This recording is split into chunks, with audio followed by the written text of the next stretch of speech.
from Run Your Mouth World Headquarters. In an effort to win back minority voters, Biden is reversing a ban on menthol cigarettes. Look, I get it. I was poor and black too. So I'm gonna let you have the menthols. I'm gonna work on the fried chicken prices too.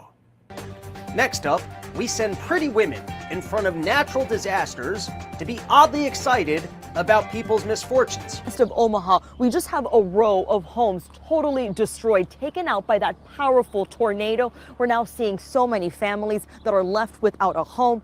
And we interview the protesters, outraged over the lack of clarity about what their protest is about. I honestly don't know all of what NYU's doing. Is there something that NYU's doing? I really don't know. I'm pretty sure they're...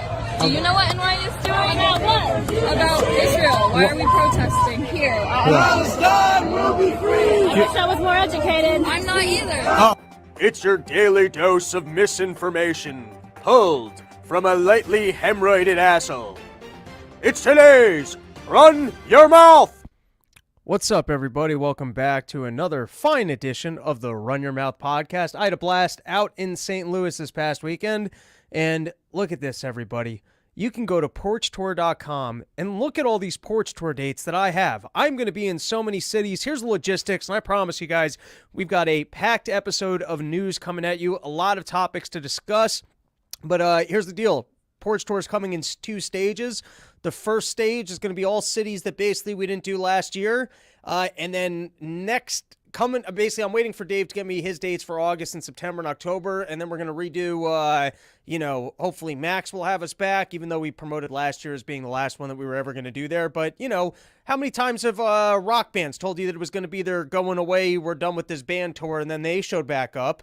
And so here, just to read off some of the locations. Firstly, the first porch tour is going to be in West Palm Beach doing stand-up. Then I got a live pod with Clint. And then I'm going to read off some of these cities. I haven't booked all the openers yet. We've got Doylestown, PA. We've got White Bear Lake, Minnesota, Bethlehem, PA, Pittsburgh, PA, Virginia Beach, Raleigh, North Carolina, Austin, Texas. By the way, if you guys live out in Austin, that's going to be Thursday night before Dave's there. Maybe come into town a couple days early. That's going to be an epic porch tour. I know a lot of really great comics down in Austin. I will likely do a shorter set on that one just because this is now my 3rd year down there, so I'll do all the new stuff, and I'm going to pack that thing with some local comics. That's going to be a fun backyard hang. Outside of Dallas, Rockport, Texas, Cleveland, Memphis, Bon Aqua, Santa Barbara, Guanga, and Hawthorne, California. More dates coming at you. Still working on Boston. Still working on Atlanta. Savannah's confirmed. I don't have that date up yet. And then probably will also... Whatever, guys. Plenty of porch tour. Here's the last 2 dates I want to plug, and then we're going to get into the show. I'm doing a Old Man Hustle gig on 6 p.m. on Mother's Day, so if you're in New York City, come out for that. Going to be putting up some of my favorite New York City comics, and then the last gig I want to promote right now. That's it for right now. It's enough promotions. Let's get into the news. What do we got up first? Producer man. Oh, we're on the wrong thing. Let's get back into this guy. Oh, guys, they're giving all this talk about the cicada things, which are a pretty disgusting bug. I remember as a kid, because these things come around every once in a while, you just roam and you'll cross one of the shells of these things, and they're disgusting looking. They're not as gross looking as a roach, but when you're just hanging out outside and then you see one of these gross shells on a tree, and they seem to last a fairly long time, and they're loud as fuck. Now, when they got their wings, when they're when they actually look like a bug, they're not that disgusting.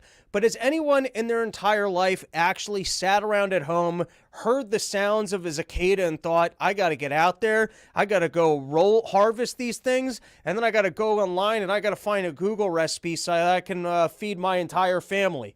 Has that ever been anyone's thought while coming across one of these disgusting bugs? Not as disgusting as a roach, not as disgusting as a worm, not as disgusting as a maggot.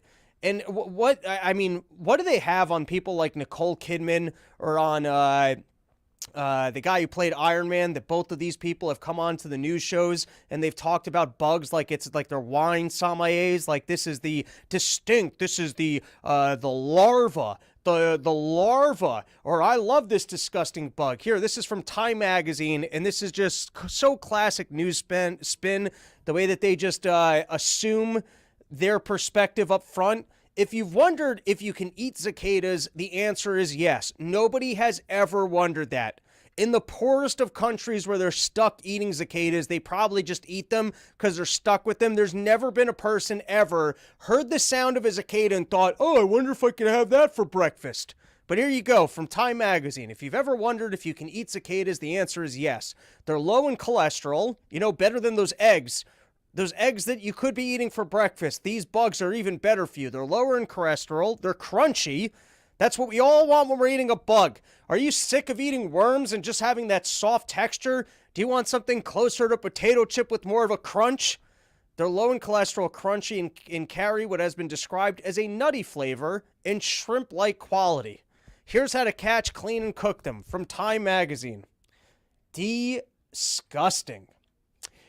We've got Harvey Weinstein is, perhaps making a comeback. It's not clear yet. Basically, the New York City court case went up to the Supreme Court and they threw it out. They said that they had too many people giving testimony that weren't related to the specific crime that he was being tried for, which I wonder how that's going to play out in regards to Donald Trump and what's going on in his current trial, or even the deposition where they brought up the grab him by the pussy thing. Remember that with Gene Carroll when they brought that up in the deposition and that didn't play particularly well?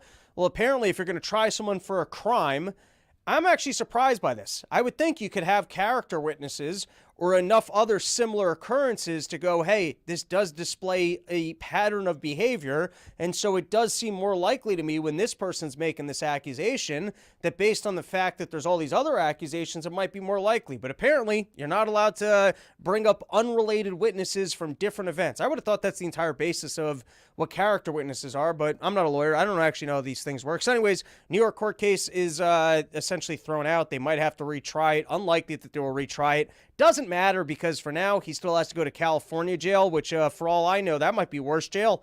You might show up to California jail and go, can I go back to New York jail? I don't know what's the better or the worst jails, but I will call this. Firstly, if that guy gets out of jail, what are the odds that he pulls the Willy Wonka move and all of a sudden that limp just goes away?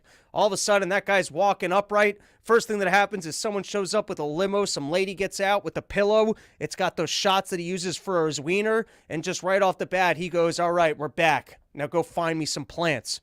Which, by the way, if I ever had like a fancy Hollywood office, I would love to have that plant that he jerked off on. I feel like that would be a nice thing. People are like, that's a nice plant. You're like, yeah, it's for good luck. Harvey Weinstein jerked off on that plant. Now, if he actually gets out of jail, let's just imagine for a second he decided he was going to have a career comeback move and make a movie with Bill Cosby. How many women do you think would audition to be in that movie? Just to kind of showcase, listen, Cosby's in the wrong, Weinstein's in the wrong, but I'm just saying to showcase just how crazy people are. Imagine if they actually, how many women do you think would audition for the Harvey Weinstein Cosby comeback film? If he was the producer and Cosby was the main actor, how many people do you think would audition? Do you think it would be like when you used to watch American Idol, lines around the block? That would be an interesting sight to be seen. All right, let's take a couple of comments. We got Benny the Jet saying, "Yay, I made it, LOL." I know it's tough to start a live stream. How dare you go on at the same time as HSR? Fair point, but I'm live. You can catch that one later. Or maybe they're live on gas. I don't know. I thought they did Thursdays. Alabama Mises Caucus. I can feel it coming in the air of the night. I don't know what that means, but we're going to be back in Alabama. That's going to be before Atlanta, out in August. 1 of 4. Let's go. Mike, yeah, cicadas are pretty gnarly. It makes everything sound like it's hot outside, if that makes sense. And why not feed them to your chickens and just eat the eggs? Problem solved. Practical wisdom. All right, what do we got next? Oh, Weinstein's 2020 rape conviction overturned. I already gave you guys the details on that. All right, now let's discuss Joe Biden going on the Howard Stern program, which was so odd to be seen. I mean, dude, when I was in high school, we used to listen to Howard Stern in the morning. My freshman year, when we were in yeshiva, we thought it was kind of funny. We had a half-hour break after prayer services. that we would all pile into my friend's room. We would eat a bowl of cereal. We'd listen for a half hour, and then we'd go to school. And then in the later years, they had the E! Show. We used to listen to the E! Show. And then he went over to Sirius XM, and I kind of lost touch with Howard Stern. And then you had, when they started posting all these interviews, all the classic clips, they started getting a lot more of the content up on YouTube. And Howard Stern, in his prime, was the absolute funniest. And then COVID came around, and you couldn't root for that man anymore. You couldn't see him as your hero any longer. And this was so odd to see Joe Biden on with Howard Stern. And the old school Howard Stern would have asking questions like, all right, we all saw your son's dick and it's huge. Like, is that coming from you? Are you packing some heat too?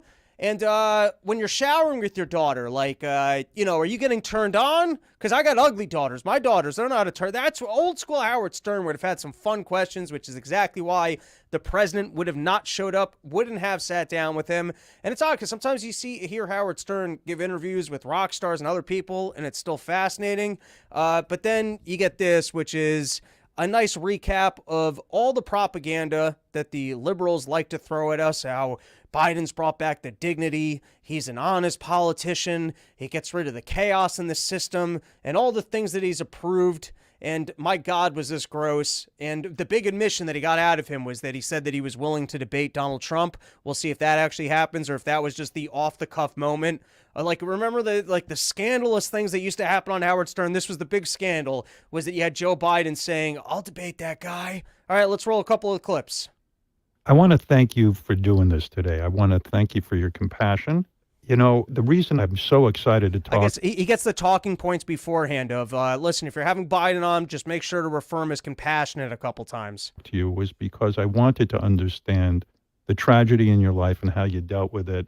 And you're the kind of leader I love because we're lucky to have you in the Oval Office and serving as the father of the country. Because if you're a good father to your family, which you are, I know you'd be a good father to the country. And I want to thank you for providing... I mean, technically, not a great father. One of his kids is dead. That's a very Donald Trump point right there. But he couldn't save one of his kids from military service or burn pits. So he didn't do a great job with that kid. He showered with the other one. We don't know what happened to her. And then the third one is a drug addict. And I guess, the kid's done a good job of making money for the family. But I'm saying, in terms of being a good dad, I feel like you can be compassionate towards your drug addict son, but a really good dad might have prevented the kid from becoming a drug addict. Maybe. Maybe this is just me lacking compassion here, but Howard Stern really firing off the liberal talking points. Let's continue. A calming influence, an organized administration, post-COVID, getting that vaccine out. I remember what the world was like at that point, getting NATO, getting us to feel comfortable, standing up to Putin, the incredible large growth in the jobs, unemployment rate down. I'll give you your greatest hits.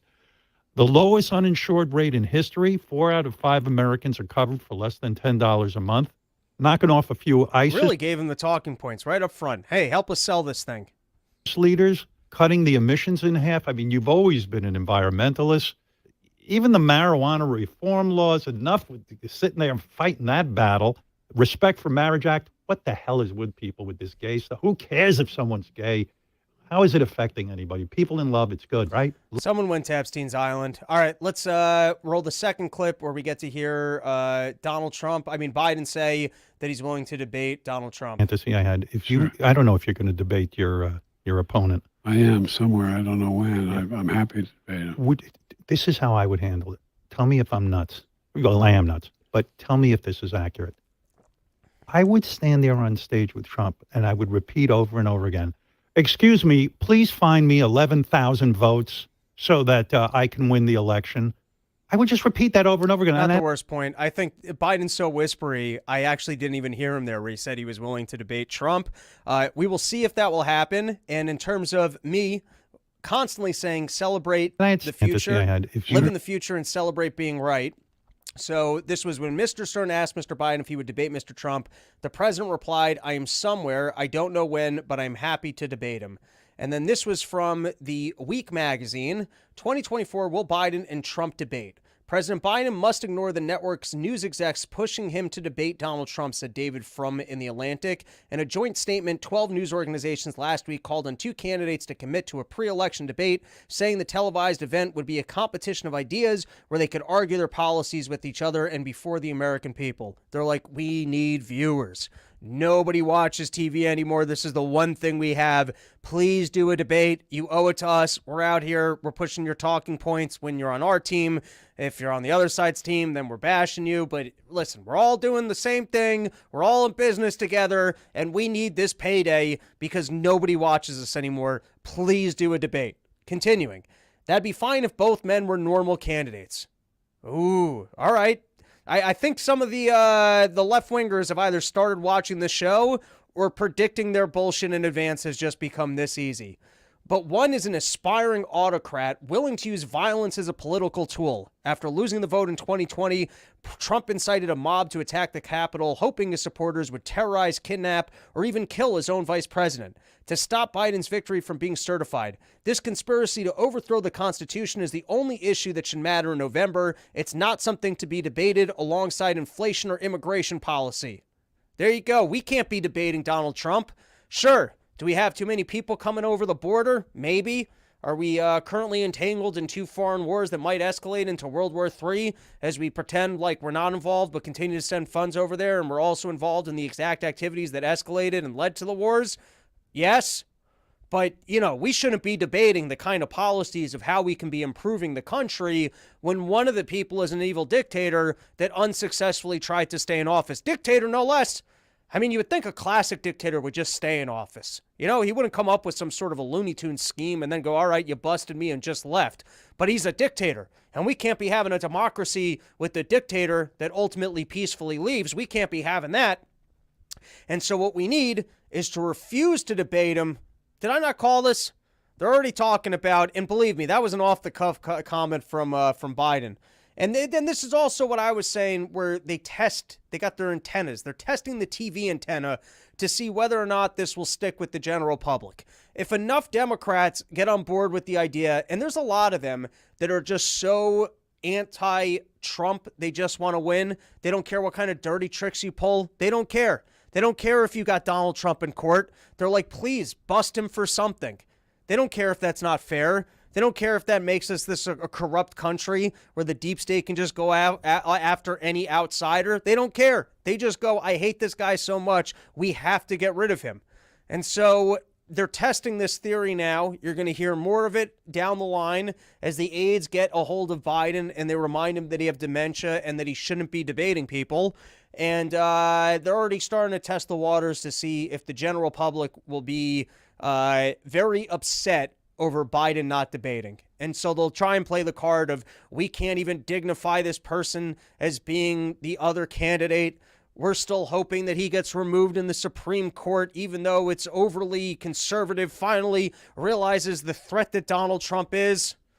All right. I think I've said enough about this. All right, let's take a couple comments. Samuel Gorman was a big fan. This isn't what Howard was ever about, and considering his career now, he is now sad. I mean, I was the biggest fan, and you can't take away how funny he was when he was being funny and great, but it's so weird as a fan and having that guy as one of your idols doing segments like this. It's like a Howard Stern skin suit being worn by an NPR dude. That is well said. Shaking my head. I wasn't even a fan, but I'm disappointed in the magnitude of the cop-out. I agree. Michael coming in with, hey, Robbie. All right. And then we've got Jesus von Einstein. The Fedsurrection probably went into Congress to prevent debate about election irregularities. And Samuel Gorman, they have many toes in the water. All right, continuing. Let's get into the Donald Trump trials. This is the latest from the New York one, and then we're going to take a look at all the shenanigans that went on in the Supreme Court in terms of determining whether or not a president is even allowed to be prosecuted for crimes that they did while president. So this is from, I don't remember, this is from the New York Times, Peter acknowledged that the hush money was effectively an illegal donation to Trump's campaign and said that Trump was worried about how the stories could affect the race, not about his family finding out. That may help prosecutors argue that Trump sought to win the election through illegal means. Yeah, so this is...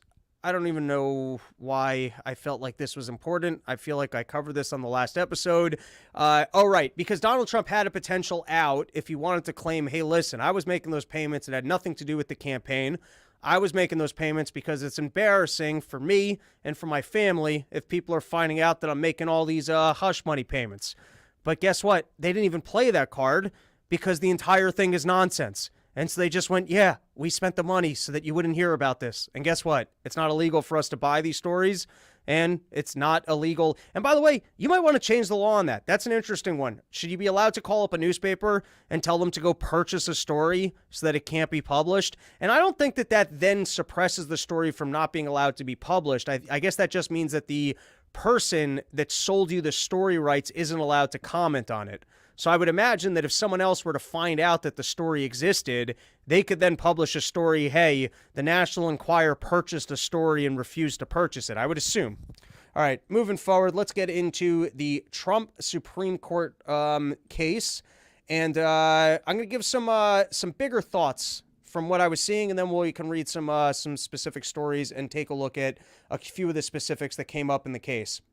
What do you guys feel about presidential immunity? Just as a general concept, do we think that we have a better system here where a president is immune from being prosecuted for crimes, or does that open up a way for them to engage in illegal activities that we wouldn't allow anyone else to do and then be immune from prosecution?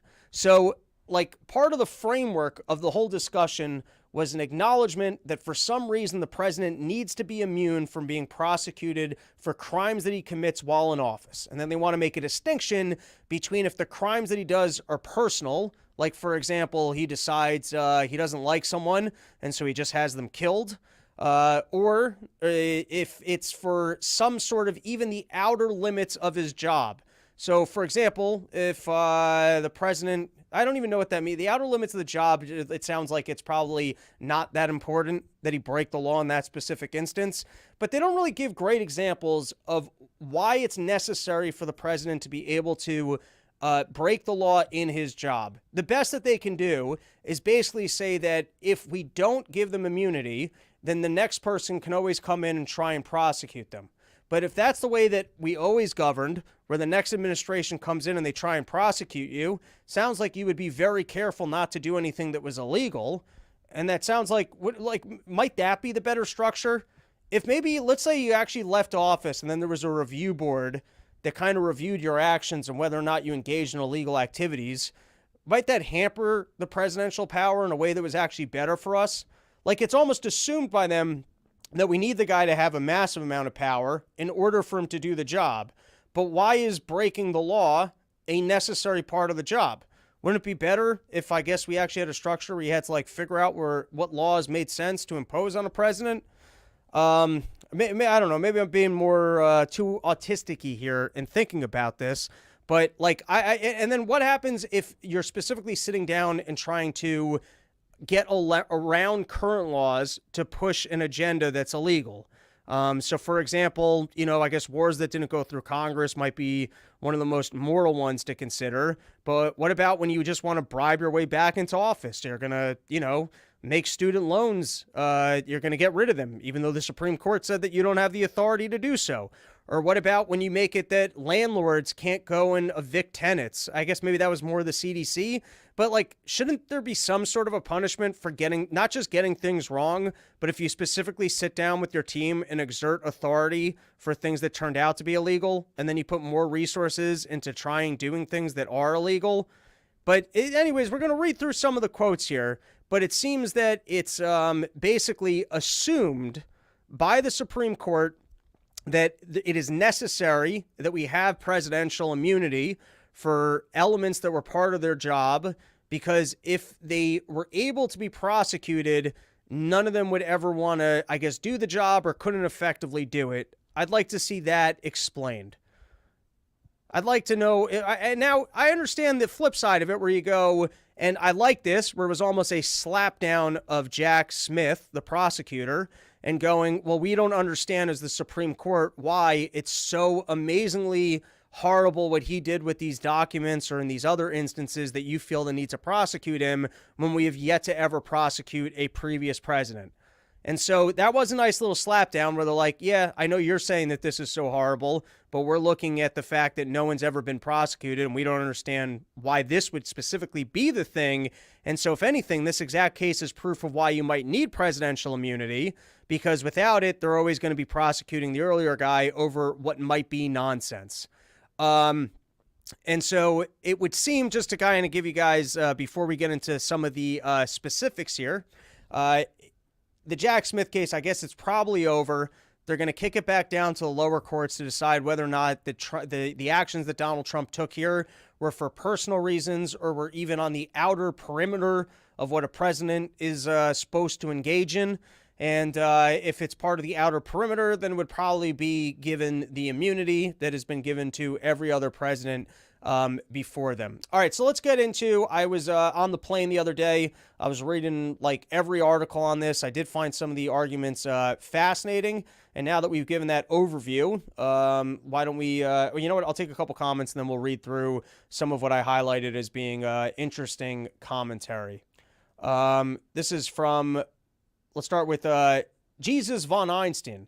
The thing is, the Constitution doesn't say the president has immunity, so how can SCOTUS create it? All right, that's an interesting point.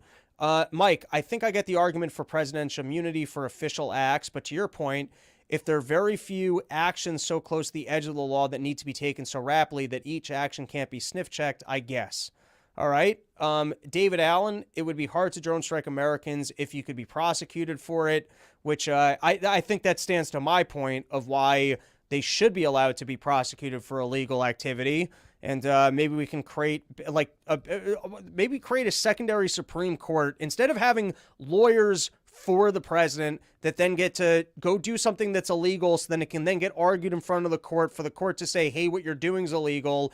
Maybe we just restructure it where there's like the Supreme Court takes calls from the president and gets to rule on, hey, is this illegal or not legal? And then he can't do it if they say it's illegal.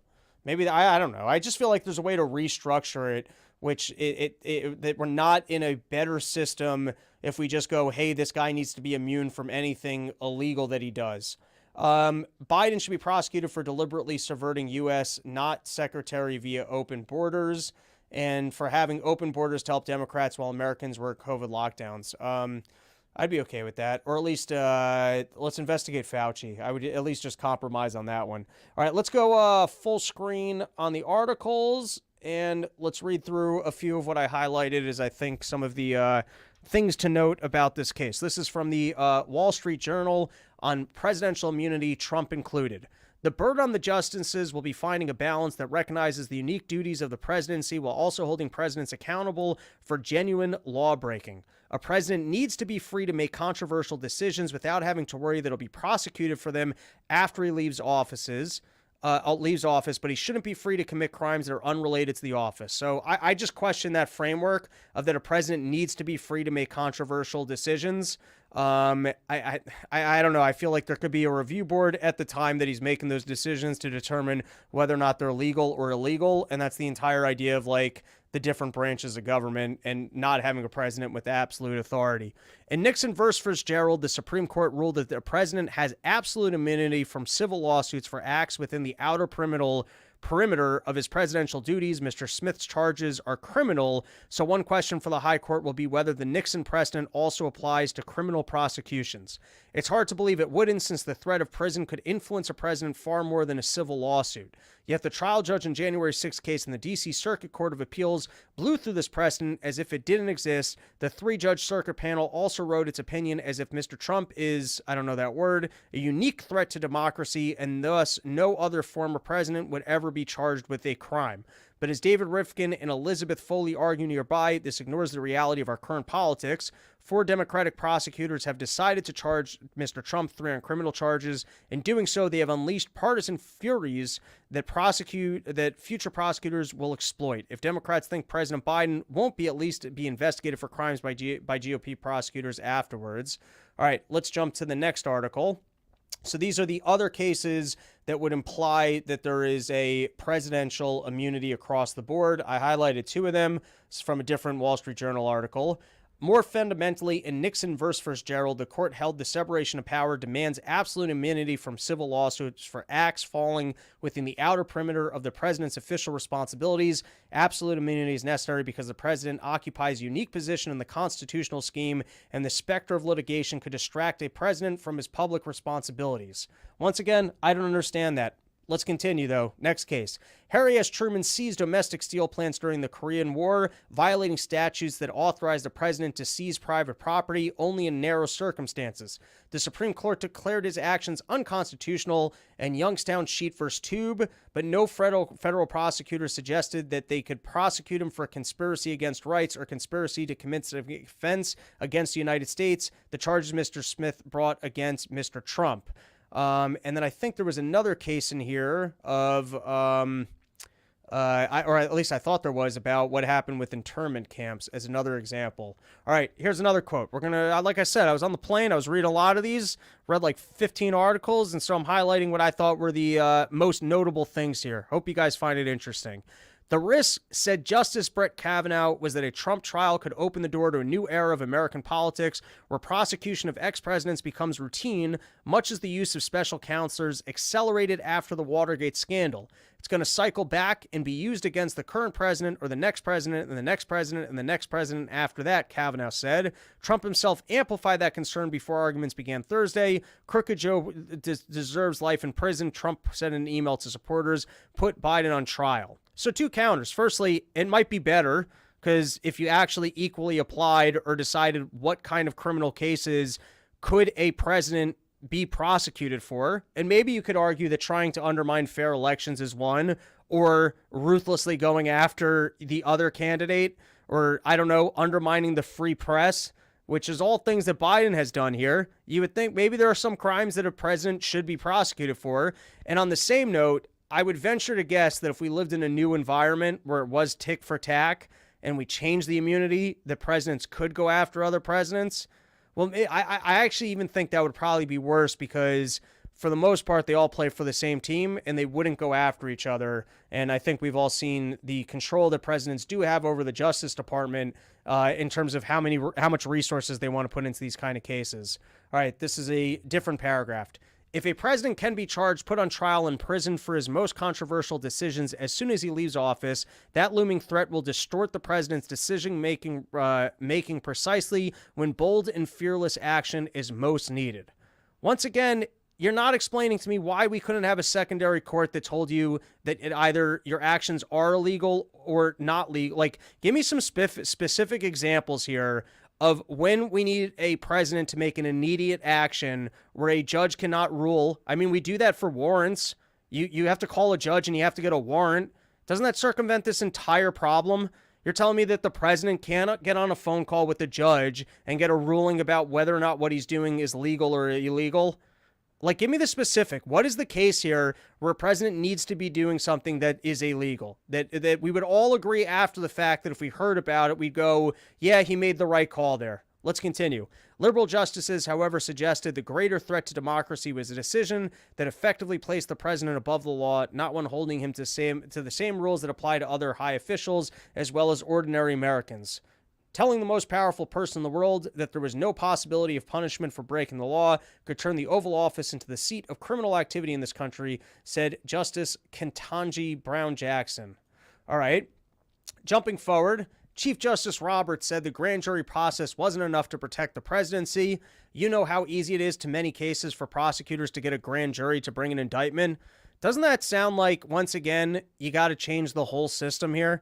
Isn't that a pretty horrible admission when you got someone on the Supreme Court saying, "Hey, it's very easy for prosecutors to rig the grand jury process so that they're able to bring court cases against people"? He said, adding that he wasn't speaking of the Trump case in particular. Reliance on the good faith of the prosecutor may not be enough in some cases. I'm okay with the second half of that. And then this was a great moment to play the quote. But Roberts asked counsel lawyer point blank why Skoden. Let's give this a listen. So the Court of Appeals below, whose decision we're reviewing, said, quote, "A former president can be prosecuted for his official acts because the fact of the prosecution means that the former president has allegedly acted in defiance of the laws." Do you agree with that statement? Well, I think it sounds tautologically true, but I want to We got to pause it there. Firstly, what a slick fucking lawyer. Chronologically true, because you don't want to say, yeah, that last judge was full of shit. And the last judge basically said that once a prosecutor is bringing it, then clearly there's a case here, because otherwise they wouldn't be bringing it, which is very circular logic. Well, then why even have the court case? If the prosecutor can be assumed to be correct, why don't we just say that the guy's guilty once the prosecutor brings it? It must be true because the prosecutor said it. All right, I'm getting bored of this. I think I got one more quote that I wanted to read. No, perfect. Look at that. Right when I said that, we're done with the topic. All right, let's take a couple of comments over here. Samuel Gorman, being president is basically just doing secret war crimes. Mike, and I'm sure this protection is 50% for doing stuff with our taxes and 50% extracurricular drone strikes. That's pretty good. All right, let's take one more. Someone's telling me that I heard that incorrectly. Tautologically true. I don't even know what the fuck that means. All right, last thing on this. It's about separation of powers. They didn't want the courts getting involved in political decisions. That's why the court of jurisdiction has to be political impeachment. Oh, I did miss that point that even Trump's lawyers actually argued that the process here should be that in order for a president to be found guilty criminally of something is that they should be impeached first. And if they are first impeached, then there can be a trial for it. The problem with that is I don't know. Let's say you did something really illegal. They don't find out about it till afterwards. So I don't know. I don't know that process made sense to me, but that's what they were claiming. Guys, let's take a moment. I've flown through 36 minutes of content, and we haven't gotten paid $1 for any of this, which is why now's the time to tell you guys about ZephHemp.com.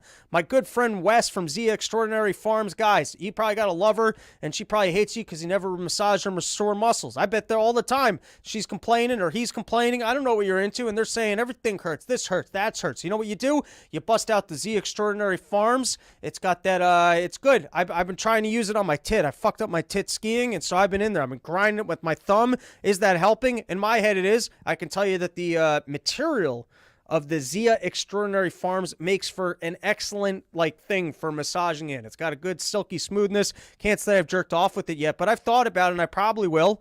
Is that the official usage of ZephHemp.com? Probably not, but whoever puts something slippery in their hand and doesn't think about whether or not they're going to jerk off with it. Sometimes you even just get turned on by the very solution. All right, listen, guys. I wasn't trying to talk about what I do or don't masturbate with. What I was trying to tell you is that if you want CBG topical oil that you can use to massage your sore muscles and make things feel nice, you go to ZephHemp.com, use promo code RYM and RYM25, and you get yourself a nice discount, and go stock up, support the sponsors. All right, now the latest from the Russia-Ukraine shenanigans, and off of Dave's recommendation, I've been listening to that Pat Buchanan book, Churchill, whatever, and the Unnecessary War. I've even been giving Gary Richard calls every once in a while. When I come across something, I'm like, this doesn't make any sense to me. But it's amazing to me, and I know this is some real stupid hippie shit right here, but just how dumb war, every time you hear about any of these wars, you read about World War I and World War II and how it escalated into these massive killing campaigns and just the opportunities that were to de-escalate, and you just realize, and I got a theory now. I think part of the stupidity of warfare, it's kind of what we were talking about, the Israel and the Irans, that the leaders, they're always in base, they're never allowed to strike the leaders. I'm just saying, people are always asking, what would you do? I would be I wouldn't kill civilians, but I'd be ruthless towards the other leaders. I feel like that's the way you guys ever watch what was the show? Homeland. There was this scene in Homeland. If you guys never saw it, it was a great show where something was going on in Russia. And so the CIA actually seized all the assets from this general in Russia, and then they got quick actions because they actually went over after someone in leadership. It seems like all these wars, it's always just punishing people and the civilians. It's like I would get the hacking teams. I would figure out how to seize every dollar that Hamas ever had. I'd figure out drones that every single time any of them ever tried to leave a house, they got assassinated. I'd figure out how to hack every computer that they've ever accessed. Like, that's the kind of shit that actually makes changes, is when the people at the top actually have problems. Even in North Korea, that's probably true. I don't know how you actually get at that little chipmunk-looking weasel guy, but as long as he can live over there, to drive his fancy cars, enslave all the people, have sex with all of them, and sell coal to China, what does he care? And what does it help that we have sanctions and that the people living there are starving? Does that situation ever change? You got to figure out a way to actually go after, like, the head people, because otherwise, what does the whole thing matter? Maybe this is just stupid hippie shit in my own brain. But anyways, I'm reading about what's going on, the latest from Russia and Ukraine, and the war. I think we've all, with our coverage, acknowledged that this was stupid from the beginning. Biden could have just said, hey, we're not extending NATO into Ukraine. We wouldn't have had this war.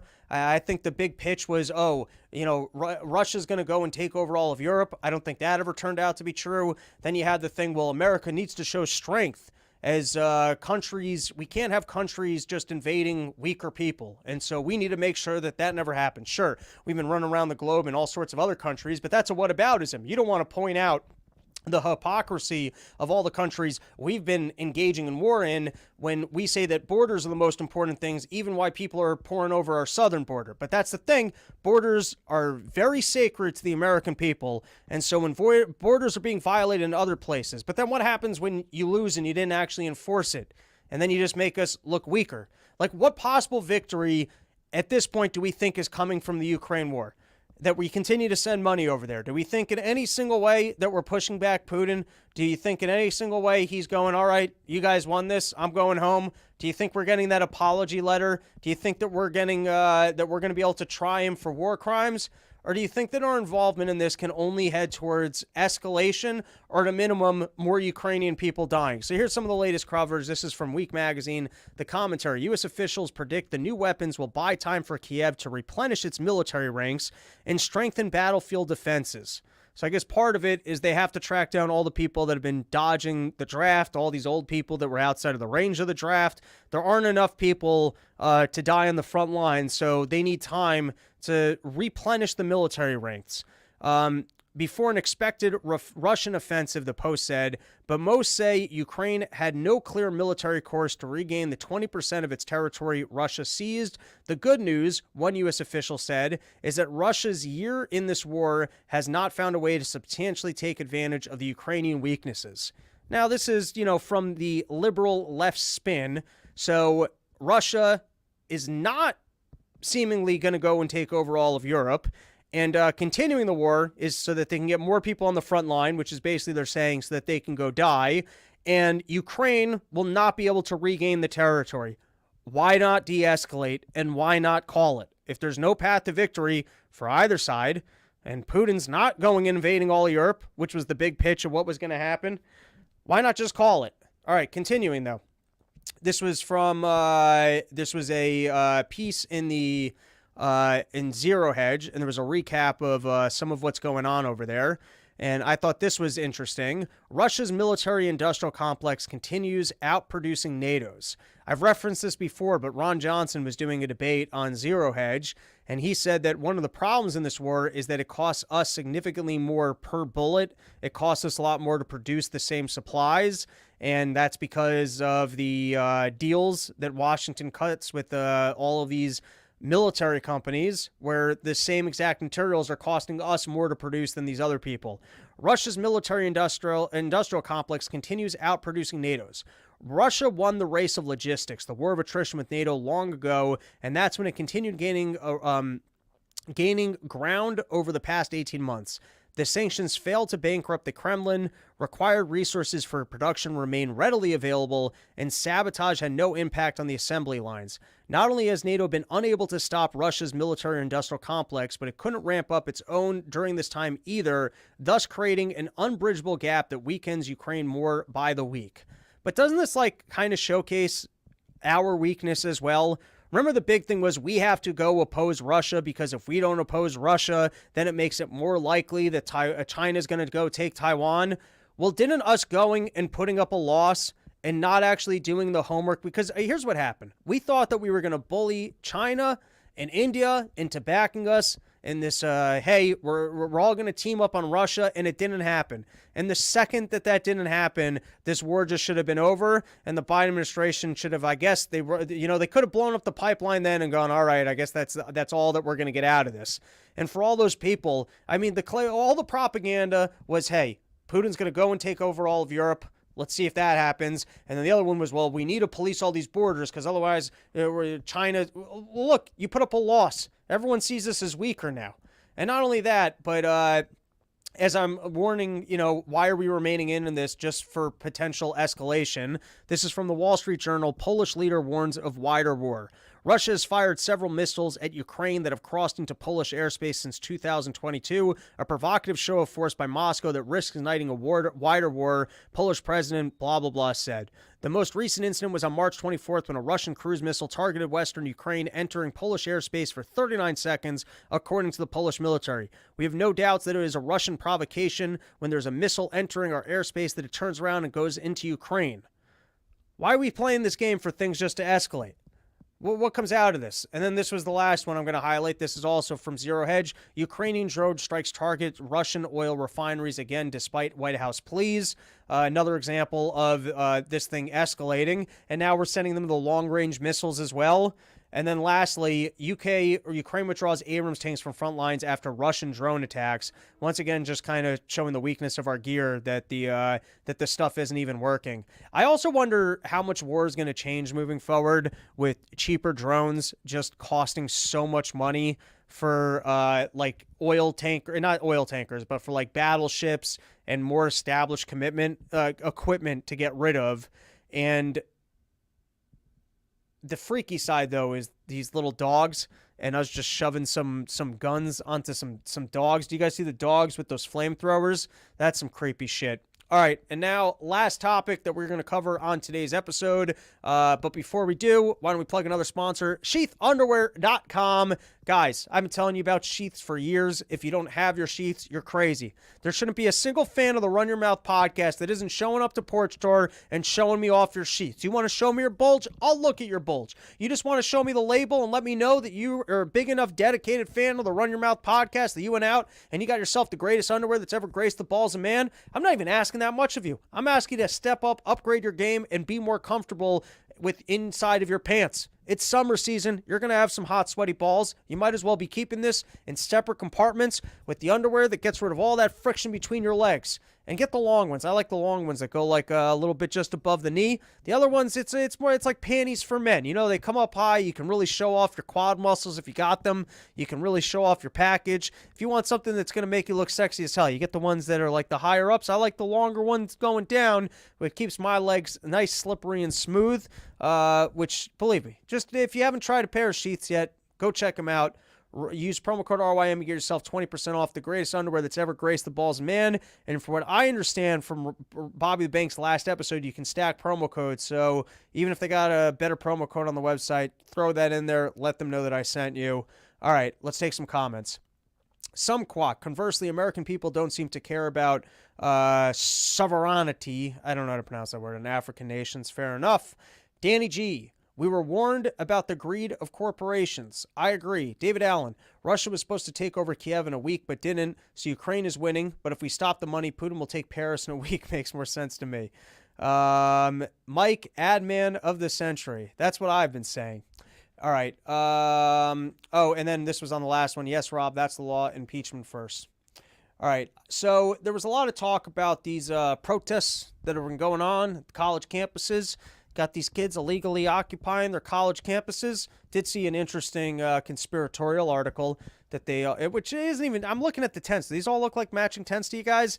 There were people saying it was all Soros funded. None of these kids, they care. They just want that Soros money. And he went in there and he was giving out checks telling them to be on their college campuses protesting. Anyways, I got distracted by Big Biz saying, Rob, DM open for Bulge Picks, Bulge Review episode, the Battle of the Bulge. Listen, anyone wants to send me nudes at any time, robsnewsroom@gmail.com, male, female, something in between, go for it. Yeah, if you guys send me nice enough sheath bulge pics, I'll do it. I'll do an ad read of the Run Your Mouth Bulgers, and we can review some bulges. Maybe I'll ask Robert if he wants to sponsor free porch tour tickets for the nicest sheath bulge. I don't hate that promotion. All right. Anyways, going back to our serious, hard-hitting news.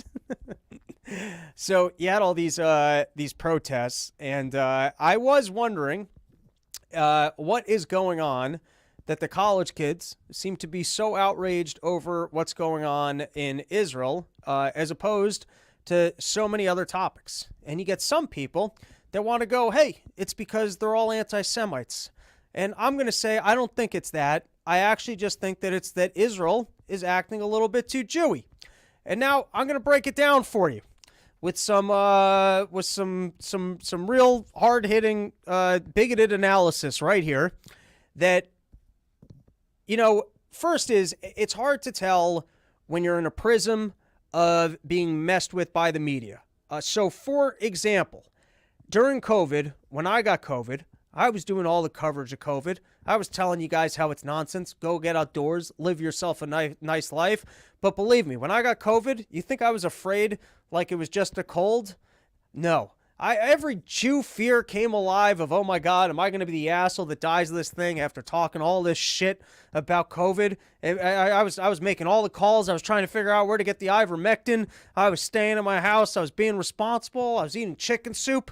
The point just being, we're all kind of suckered by the news. You know, if they keep going on and on about something and they keep telling us about how much of a problem it is, you become a little bit more on edge on it. And so you got to wonder, like, what other tragedies are going on in the world that we don't see constant coverage on, so we don't necessarily care about as much. And so are we paying too much attention to any particular topic at any particular time? And now I want to put forward that I think Israel maybe has like an Andrew Tate problem. And what I mean by that is, like, you take Martin Shkreli. Martin Shkreli, I think, had a similar thing to Andrew Tate, which is sometimes you got to be evil quietly. It's a skill. And so Martin Shkreli came around. I don't think he was doing anything any worse than anyone that's ever worked in the pharmaceutical industry, but I think he just loved talking about it. He was a pure capitalist, and he wanted to be in your face about, hey, listen, I'm making money. This is the way the system works. And everyone else who's ever bought a drug and jacked up the price were like, you're not allowed to tell people about this. You're not allowed to take pride in it. You got to have the salesmanship of, we're doing the best in research development and we're creating the tools that the people need to be healthy. The people in the machine who are better at sales don't like it when you're out there and you're blowing up their spot. And I think Andrew Tate's got even though all the women stuff, you know, that shit all seems pretty creepy. I never paid that much attention to him. I'm downwind of just all the complaints of how terrible Andrew Tate is and everything that you read and you see about him. But he took on a similar thing where he didn't care and he was just in your face about the way that he just didn't care. We'll leave it at that. I don't know what more to say about that. I think Israel's got this thing where they go ahead and they do these things and then they try and tell you we're the most moral or we're the most allowed to be aggressive because of the things that happened against us. And so on January 6th, after October 7th, I forget the dates here. What was it? October 7th, they're taking out ads on our kids' shows on YouTube. They're telling us about all these rape cases. They're putting it really in our face with the trial where it's like we were all on board. We're all like, what happened was terrible, but then like they kind of went overboard in selling it. And then they kind of go overboard in the way that they are that's where I start saying it's a little bit Jewy. And then you start getting annoyed. And then people go, well, that's anti. And I'm like, no, you're just you're playing your PR card wrong where you're attracting too much attention with your bold statements about how the evil that you're doing is completely acceptable, which is different. I understand that's different than exactly what I was saying with Shkreli. And the point I was trying to say is that their PR called too much attention to their evil. And so it seems to me like maybe Israel's doing a similar thing where they're just courting attention in a way where they can't get out of the news. And so they are drumming up more outrage. And it's because of like the way that they're actually trying to handle the PR on it. All right. So with that said, here's a good example of exactly that. So Egypt has tried to put together a peace deal, which I'm not saying it's a good peace deal, not saying it's a bad peace deal. I don't know enough about it, but let's read this one particular line. Domestic pressure for Israel to reach a deal is mounting. Benny Gantz, one of 3 members of Israel's war cabinet on Saturday, said the Israeli government shouldn't reject a responsible outline for the return of the hostages, or it shouldn't have the right to exist and lead military campaign in Gaza. However, like that's where I'm saying they're being Jewy, where it's like, oh, if we don't, the slightest bit of compromise is you telling us that we don't have a right. No one's telling you that you don't have a right to exist. No one's telling. It's like, but you guys always take it a little bit too far. All right, and then that's all I want to say on this. I don't know why I had that last piece. All right, that is our episode. Thank you for hanging out with us. I do have stick around. I got a little outro thing. But let's take a couple comments. And then once again, guys, if you're in New York City, please come hang out. The people at Old Man Hustle, the comedy club in New York City, they give me some spot time, so I'm able to work on the stuff. They were nice enough to give me a premium Sunday spot, 6 p.m., to put up my friends and do a show. So if you're out in New York City, it's going to be a good time. Come hang out for that. I'm back in Poughkeepsie, New York on some random Saturday night. I've got some Adam Graber shows. I got to get in East Rutherford, New Jersey coming up. He's got some festival thing going on. And then you can get all the Porch Tour dates at porchtour.com. They're all right there. If I'm in your area, come hang out. All right, let's take a couple comments here. More eyes need to find his mail. Criminally underrated. Thank you, sir. I'll take the criminally underrated part. This man. Oh, you've corrected it right there. Show deserves more views, man. I appreciate it. Spread the good word. Let people know. Let people know to tune in. I'm loving it from Danny G and Big Biz. Got to come out to Long Island again. That was a blast. I'm in talks to play that pool again because that was really fun. Good people out there. All right, and those donuts. Woo. Omega Supreme with cheese. 100% right on Martin. His biggest crime was talking about it. Agreed. All right, guys, that is our episode. Porchtour.com. I got to redirect. Summer Porch Tour is if you want to remember last year's Porch Tour, you can go to summerporchtour.com and see all the gigs that we did there. But new year, new places. Play the outro. That's our show. Thanks for hanging. Peace.